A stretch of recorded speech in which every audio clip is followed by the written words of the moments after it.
What's up, everybody? I'm gonna make this fairly quick. My phone doesn't have memory to record long videos, so I'm gonna try to make this as quick as possible. First, I need to make a disclaimer because I'm gonna talk about the truth of depression. I had to re-record this because I didn't say this earlier.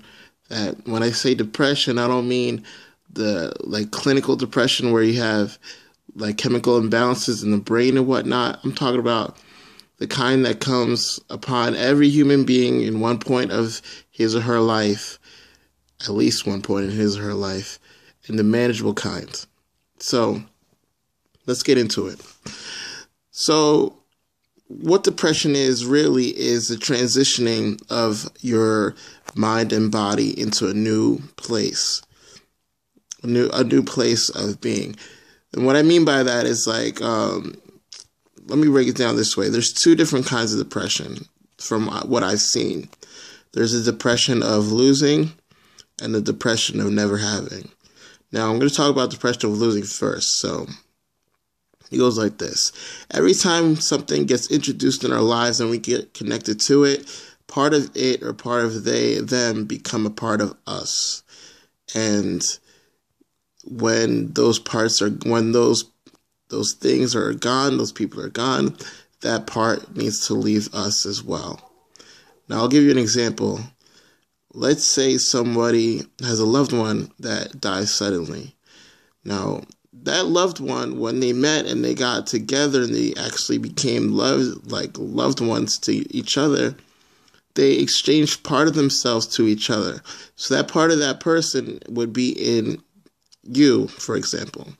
And let's say that person dies suddenly. The moment that person passes away is the same moment that piece of you passes away. They don't have to pass away. They can move away.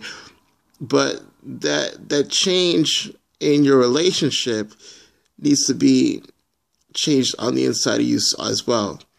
So the easiest way to do it, I mean, there's no easy way to do it. The only way to really overcome this change or this, I guess, exodus of emotions that's in you is to release it. And by releasing it, I mean you have to actively go about doing this by actively setting aside time to cry, actively setting aside time for you to release your emotions. When I say that, again, I say if you have anger for the situation, you have to let that anger out. If you have anguish, you need to let it out. Cry as hard as you can. If it takes you a whole day to cry, set aside all your appointments, cancel some things in your schedule, and cry. If you need to hit something, find a place where you can go hit something and hit it with all your might. Find a junkyard. Ask the guy that owns it if you could beat up a car with a bat. Maybe that'll help you out. You never know. But do something to get that emotions out of your body, because your emotions are held in your body, and that piece of that person in you was in your body. And your body needs to get rid of it. Now, there's some people that like to wallow in it and stay in that emotion, that depression, and they feel like they can't get out because they're too afraid to push through.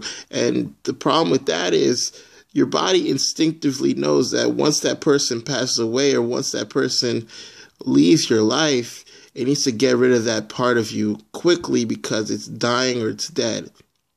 Understand?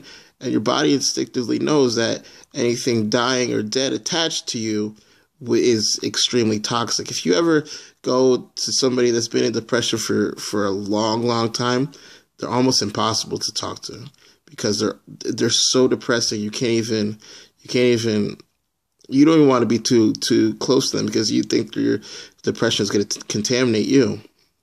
Anyways, so the deeper you go into the depression, the harder it is to get you out. Now, there's some other people that decide that instead of dealing with their depression like they're supposed to by running through the emotions, and I'm not talking about going to a therapist. Therapy is good. It heals your mind, but you need to figure out a way to heal your emotional part of your body. And there's other people that decide they want to run from it by entertaining the idea of medicating themselves with drugs like alcohol or marijuana or whatever. I don't know, painkillers. I don't know what people might be into. But yes, they do run from the emotions by throwing drugs at it, maybe helping you relieve the pain. But things never get better until they're dealt with. They only get worse until somebody does something about it. And that's the truth. Now I'm only saying that the second part because that's one example. I'll flip it for you. Let's say someone's on their deathbed, all right, and they've been on the deathbed for about a month or two.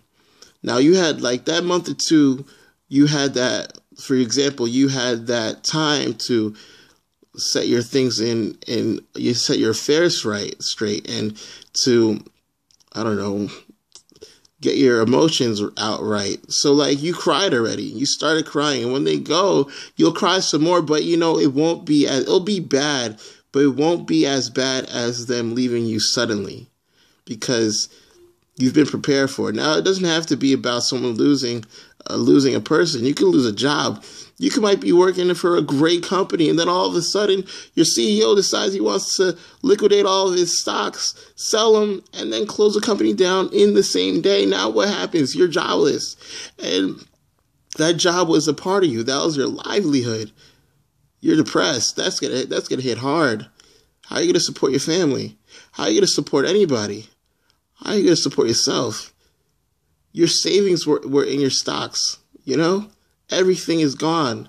You have a mortgage payment, all that stuff. It piles on and it turns into depression because you don't know where to go. You don't know which way's forward, which way's back. But like I said, you need to ride out. You need to ride it out, you know? I mean, figure something out to sustain yourself, but you need to ride it out. Now let's see the other side of that. Now let's say you know that your department's going to get cut, and you know that there's going to be a lot of layoffs in your department, so you're already prepared yourself. Matter of fact, you probably already have a plan B. You probably set yourself up already, so like when you do lose a job, you already have something that'll start making you income. But I mean, the depression will still be there, but like you're already prepared for it because you saw that this part of yourself was going to be dying, so you started removing it already. All right, that's enough of that one. Let's go to the other one, the depression of not having. The depression of not having is a little tricky because you don't realize you don't have until you need. And that's usually the case for everything. So the depression of not having, I'm going to use myself as an example because I feel like your testimony is always the best one. So I kind of grew up without a father in the house. So the way I grew up is at first I didn't really see it. I didn't see the big deal about it. But I mean, having a father is very important, like in your life, because they set up the structure of the way you're supposed to live. There's a structural ways that you're supposed to live, and the father's supposed to be able to help you set it up. Now, it wasn't until I was like a teenager-ish, and I realized that all my friends that did have fathers had that structure, and I didn't. And that turned into depression. And I was kind of lost for a good long time.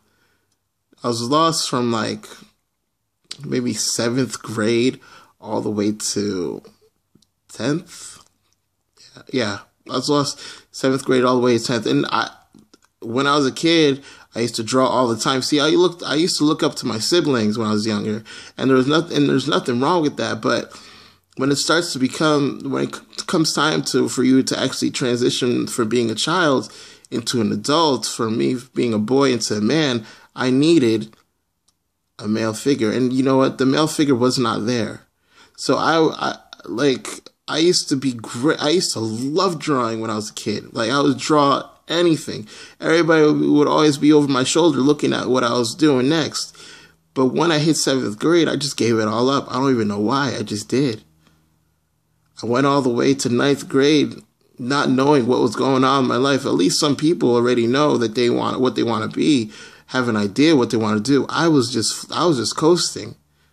And there's nothing worse than just coasting in life, because you're basically thrown side by side by the wind, and that was horrible for me.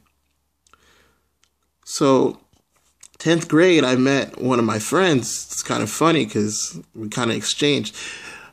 He was drawing, and he basically got me back into it. And then, like, from that, his father became one of my father figures. So I have to give a shout out to Luce Powell. He's a great man.